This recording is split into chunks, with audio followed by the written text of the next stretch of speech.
सत्वं सुखे संजयति रजः कर्मणि भारत ज्ञानमावृत्य तु तमः प्रमादे संजित्युत रजस्तमश्चाभिभूय सत्वं भवति भारत रजः सत्वं तमश्चैव तमः सत्वं रजस्तथा। सत्वगुण सुख में लगाता है, रजोगुण कर्म में और तमोगुण प्रमाद में लगाता है। रजोगुण और तमोगुण को दबाकर सत्वगुण और सत्वगुण और तमोगुण को दबाकर रजोगुण बढ़ते हैं। वैसे ही सत्वगुण और रजोगुण को दबाकर तमोगुण बढ़ता है। अर्थात एक दूसरे गुणों को दबाकर तीसरा गुण बढ़ता है और तीनों गुण ही आपस में एक दूसरे के साथ खेलते हैं और यह प्रत्येक शरीर में होते हैं। मैंने आपको पहले भी बताया है। त्रिगुणात्मक प्रकृति जिन्हें कहा जाता है वह हम सभी ने धारण कर रखी है ना। किसी में कोई गुण हावी है तो किसी में कोई गुण है, अर्थात होती तीनों में संतुलन करना है। सभी में तीनों है, कोई किसी में अधिक कोई किसी में अधिक है, लेकिन संतुलन स्थापित करना होता है। किसी में मन प्रबल हो जाता है, किसी में बुद्धि प्रबल हो जाती है, किसी में चित्त प्रबल हो जाता है और इन तीनों से मिलकर जो अहंकार है वही प्रबल हो जाता है। तो कभी आपका चित्त आप पर हावी होगा, कभी बुद्धि हावी होगी, कभी मन हावी होगा। तो ये तीन प्रकार के जो अहंकार हैं इन सब में निर्मलता और शुद्धता को ज़्यादा महत्व दिया गया है कि जब बुद्धि शुद्ध हो, मन निर्मल हो, चित्त शांत हो, तभी समझना चाहिए कि आप भक्ति में सुदृढ़ हो रहे हैं, अर्थात भक्ति की ओर बढ़ते जा रहे हैं और स्वयं के कल्याण की ओर बढ़ते जा रहे हैं। तो ये ध्यान आप ही को देना होगा। अन्यथा आप एक काम और कर सकते हैं कि आप ईश्वर पर छोड़ दीजिए और अनन्य भक्ति कीजिए, क्योंकि उन्हें अच्छी तरह से पता है कि किन गुणों को किस समानता में लाना है, किस अनुपात में लाना है, ताकि वह द्वार खुल सके जो आपको आप तक पहुंचाएगा। सर्वद्वारेषु देहेऽस्मिन् प्रकाश उपजायते ज्ञानं तदा यदा तदा विद्याद्विवृद्धं सत्वमित्युत। जिस समय देह, अंतःकरण और इंद्रियों में चेतनता और विवेक शक्ति उत्पन्न हो, उस समय ऐसा जानना चाहिए कि सत्व गुण बढ़ रहा है। तो सत्व गुण में क्या बढ़ जाता है?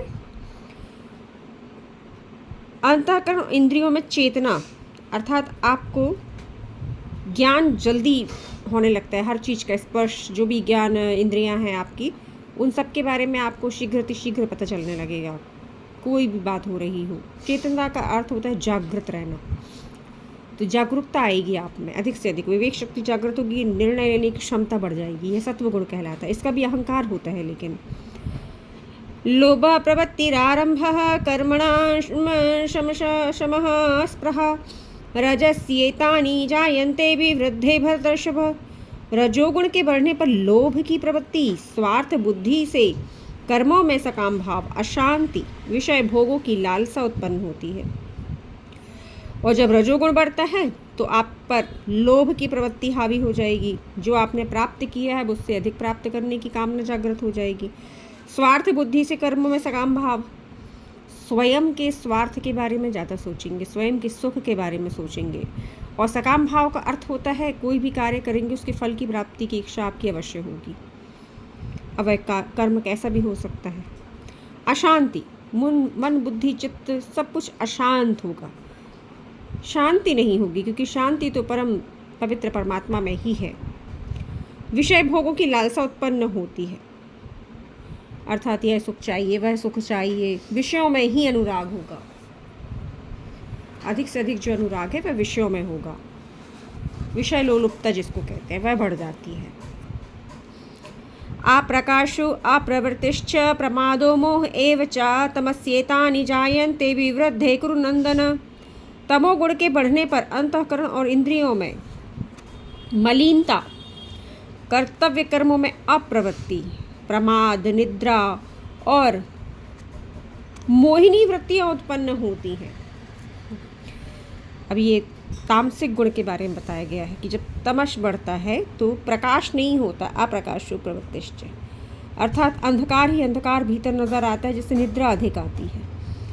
अंतःकरण इंद्रियों में मलिनता आ जाती है, अर्थात मन बुद्धि चित्त अहंकार जितने भी आपके अंतःकरण चतुष्टय हैं इनमें मलिनता आ जाएगी। किसी के बारे में आप अच्छा नहीं विचार कर पाएंगे, किसी के भी लिए आप अच्छा नहीं कर पाएंगे, विचारों में भी बुराई आएगी और अच्छाई तो आप कर ही नहीं सकते। स्वार्थ बुद्धि मलिनता यह सब अधिक से अधिक बढ़ जाएगी। क्रोध है और द्वेष भाव है ना, ये सब बढ़ेगा। सुख प्राप्ति की इच्छा, दूसरों से छीनना छल कपट के द्वारा, ये सब आपका बढ़ जाएगा। तो मलिनता ज़्यादा आ जाती है। और कर्तव्य कर्मों में अप्रवृत्ति, जो करने योग्य कर्म हैं उनसे आप विमुख हो जाएंगे, दूर हो जाएंगे, क्योंकि वे करेंगे ही नहीं, क्योंकि आपको ज्ञात ही नहीं कि क्या अच्छा है क्या बुरा।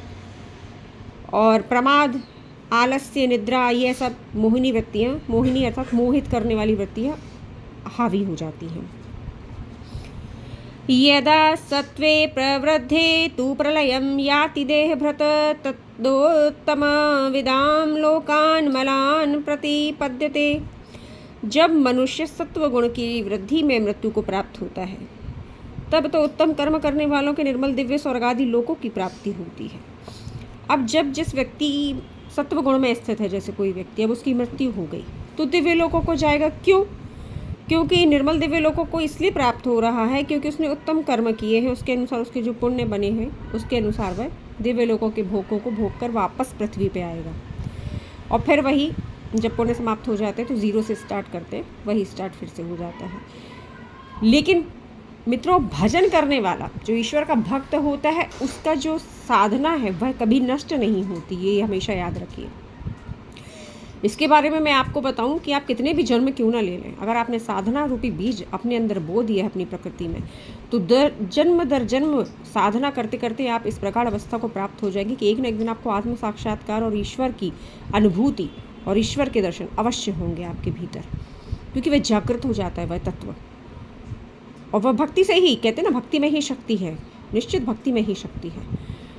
और उसमें आप दिव्य लोगों के भोगों को भोग कर नष्ट नहीं होंगे, क्योंकि भजन करने वाला कभी नष्ट नहीं होता है। हाँ, अगर आप एक जन्म में साक्षात्कार नहीं कर पा रहे हैं, ईश्वर का भी दर्शन नहीं कर पा रहे हैं, तो अगला जन्म आपको मिल जाएगा। ऐसे कुल में मिलेगा श्रीमद् भगवद गीता के अनुसार कि जहाँ आपको उस साधना की ओर बढ़ने की प्रवृत्तियाँ आगे मिलेंगी, ऐसे लोग मिलेंगे जो आपको बढ़ाएंगे, ऐसा कुल परिवार मिलेगा जो आपको उस ओर बढ़ाएगा। तो ऐसा निश्चित होता ही होता है, क्योंकि भक्ति एक जन्म में पूर्ण कर पाना तो तभी हो सकता है जब अनन्य चिंतन हो। और आज कलयुग चल रहा है अभी, तो जो कलयुग है तो इसमें तो बुद्धि और मन चित्त अहंकार सब कुछ बाहर की ओर ही भागता है, तो इसे वश में करना तो असंभव है। लेकिन हाँ, प्रभु कृपा से यह संभव हो सकता है निरंतर अभ्यास से। रजसी प्रलयं यत्वा गत्वा कर्म संगिषु जायते तथा मलि प्रलीनस्तमसी मूढ़योनिषु जायते। रजोगुण के उदय काल में मरने वाला आसक्ति वाले मनुष्यों में उत्पन्न होता है, अर्थात जब कर्म की प्रवृत्ति अधिक हो जाती है, निवृत्ति ही प्रवृत्ति, सकाम भाव से जो कर्म करना प्रारंभ कर देता है, तो उसमें मरने वाला व्यक्ति जो होता है, रजोगुण की जब प्रवृत्ति ज़्यादा हो और वह मर जाए तो उसमें आसक्ति वाला मनुष्य उत्पन्न होता है। और तमोगुण के बढ़ने पर मरा हुआ मनुष्य कीट पशु आदि निम्न योनियों में जन्म पाता है। तो रजोगुण के उदय काल मरने वाला व्यक्ति आसक्ति वाले मनुष्यों में उत्पन्न होता है, अर्थात उसमें सदा से ही हर चीज़ के प्रति आसक्ति, लगाव ज़्यादा होगा, मोहित होना जैसे कहते हैं वह ज़्यादा होता है, मोह ज़्यादा होता है, ममता ज़्यादा होगी, ममता तमी अंधियारी जिसे कहते हैं अपन, अंधकार कहलाती है। और तमोगुण में मरने वाला व्यक्ति जिसके अंदर तमोगुण बढ़ जाता है वह कीट पशु आदि निम्न योनियों में जन्म पाता है, क्योंकि वह ज़ीरो से फिर स्टार्ट करता है। मित्रों, इसमें सब खेल चेतना का ही होता है। चेतना निम्न स्तर की हो जाती है बहुत कम मात्रा में, जिसमें विवेक जागृत नहीं होता, बुद्धि काम नहीं करती है, ये सब उसी के ही अंतर्गत आता है। और जब आप भजन करते हैं, भक्ति करते हैं, तो अपनी जो प्रकाश अंदर होता है वह चेतना उससे बढ़ती ही जाती है आपकी। कर्मणः सुकृतस्याहु सात्विकं निर्मलं फलं, रजसस्तु फलं दुःखम ज्ञानम तमसः फलम। श्रेष्ठ कर्मों का तो सात्विक अर्थात सुख और ज्ञान और वैराग्य आदि निर्मल फल मिलता है। राजस कर्मों का फल दुख और तामस का फल अज्ञान कहा गया है। इसलिए श्रेष्ठ कर्म करने के लिए अर्थात शुद्ध सत्व गुण में प्रवेश के लिए कहा जाता है। तीनों गुणों में सत्व गुण ही श्रेष्ठ माना गया है अर्थात विष्णु तत्व।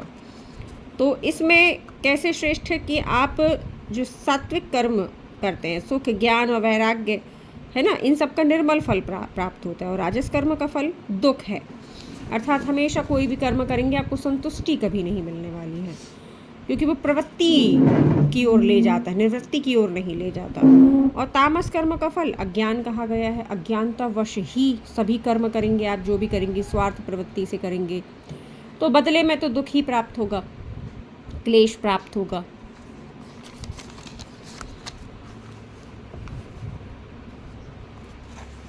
सत्वात् संजायते ज्ञानम रजसो लोभ एव च प्रमाद मोहौ तमसो भवतो अज्ञानमेव च। सत्व गुण से ज्ञान उत्पन्न होता है, ज्ञान का सुख जिसे कहते हैं, तो ज्ञान का प्रकाश उत्पन्न होता है सत्व गुण में प्रवेश से। और रजोगुण से लोभ तथा तमोगुण से आलस्य और अज्ञान उत्पन्न होता है। रजोगुण से लोभ की प्रवृत्ति बढ़ेगी, अब मुझे ये प्राप्त हुआ, अब और यह प्राप्त करना बाकी है, फिर जो प्राप्त हो गया फिर उसके आगे और प्राप्त, महत्वाकांक्षाएं बढ़ती ही जाएंगी, चाह बढ़ती जाएगी, इच्छाएं बढ़ती जाएंगी। और तमोगुण में क्या होगा? आलस्य, आप में प्रवृत्ति भी नहीं, निवृत्ति भी नहीं, आप बस अंधकार से ग्रसित हैं, आपको समझ ही नहीं आ रहा है क्या करना है क्या नहीं करना है, आपको आलस्य अधिक आ रहा है, निद्रा से ग्रसित हो जाते हैं, मोह से ग्रसित हो जाते हैं, और मोह को पिशाच कहा गया है। तो ये सब होता है, स्वार्थ बुद्धि से हर काम करना प्रारंभ कर देते हैं। छीनने की प्रवृत्ति ज़्यादा होती है, आप देखेंगे आसुरी स्वभाव वाले जो होते हैं उनमें छीनने की प्रवृत्ति होती है। अक्सर आपने सुना होगा कहानियों में कि स्वर्ग की ओर बढ़ जाते हैं और देवताओं को भगा देते हैं। ये गुणों के आधार पर ही कहा गया कि सत्व गुण हमेशा दैवीय योनि कहलाती है और आसुरी प्रवृत्ति कहलाती है तामसिक, और रजस मनुष्य की प्रवृत्ति। तो आपके अंदर अगर आसुरी प्रवृत्ति बढ़ गई है अर्थात तमस बढ़ गया है, तो आप निश्चित ही दूसरों से छीनने की प्रवृत्ति की ओर बढ़ेंगे, छल कपट करेंगे, द्वेष भाव रखेंगे और कोई भी अच्छा कार्य नहीं कर सकते। तो ये आसुरी प्रवृत्ति हम सभी के भीतर होती है, तीनों गुण सभी के भीतर होते हैं। ऊर्ध्वे गच्छन्ति सत्वथा, मध्ये तिष्ठन्ति राजसाः, जघन्यगुण वृत्तिस्था, अधो गच्छन्ति तामसा। सत्वगुणी स्वर्ग आदि उच्च लोकों को जाते हैं। देखिए देवताओं का जहाँ स्थान होता है वह स्वर्ग लोक, तो सत्वगुण वाले जाते हैं। रजोगुणी मनुष्य लोक में ही रहते हैं, कर्म की प्रवृत्ति वाले, आसक्ति वाले मनुष्य पृथ्वी लोक में रहेंगे। और तामस पुरुष नीच योनियों को और नरकों को प्राप्त होते हैं। तामसी प्रवृत्ति अंधकार से युक्त ग्रसित लोग, मूर्ता से ग्रसित लोग, ये नीच योनियों में प्राप्त होते हैं और नरकों को प्राप्त होते हैं। नान्यम गुणेभ्यः कर्तारं यदस दृष्टानुपश्यति, गुणभ्रश्च परम वेत्ति मद्भावं सो अधिगच्छति। जो दृष्टा तीन गुणों के अतिरिक्त अन्य किसी को कर्ता नहीं देखता और तीनों गुणों से परे मुझ परमात्मा को तत्व से जानता, मैं मेरे स्वरूप को प्राप्त होता है। अब वह परम दिव्य तत्व आपके भीतर, सभी के भीतर विराजमान है, लेकिन गुणों से पृथक होकर ही उस एक को प्राप्त हो सकते हैं। तीनों गुणों से परे जाना है और वह पल आता भी है। मैं अनुभव के आधार पर आपको बोल रही हूँ। सत्व गुण की ओर बढ़िए और निश्चित ही वह पल आएगा जिस पल आप तीनों गुणों से परे हो जाएंगे, उस निर्गुण निराकार में स्थित हो जाएंगे। इस देह में रहते हुए भी आप तीनों गुणों से परे होंगे, संतुलन स्थापित होगा और आप प्राप्त हो जाएंगे स्वयं को। पर होगा तो प्रयास से ही संभव।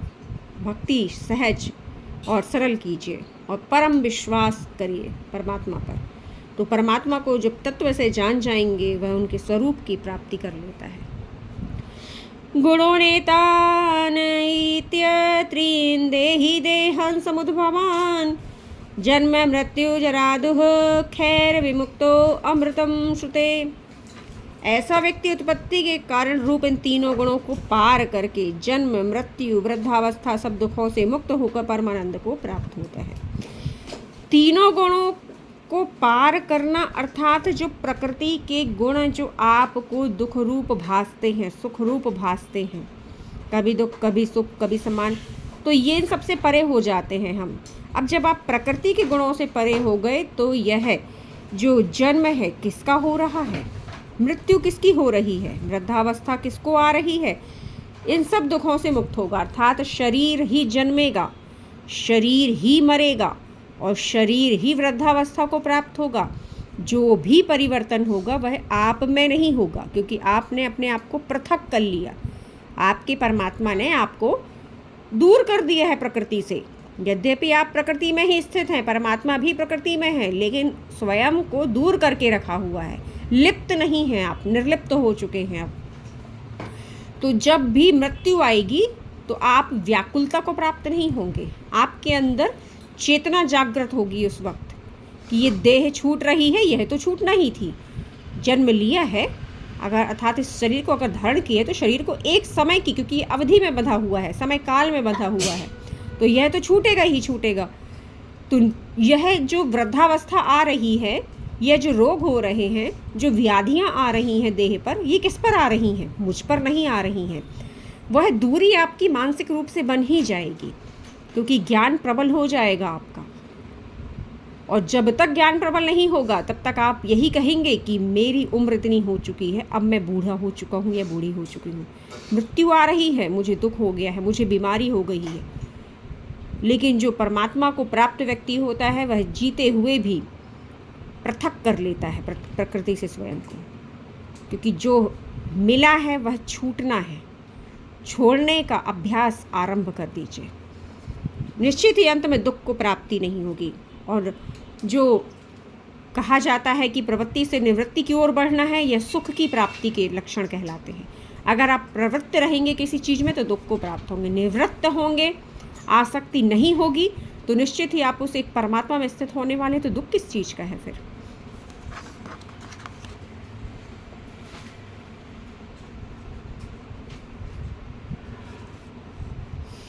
मित्रों, अर्पणा आध्यात्मिक जगत चैनल को सब्सक्राइब कीजिए और शेयर कीजिए।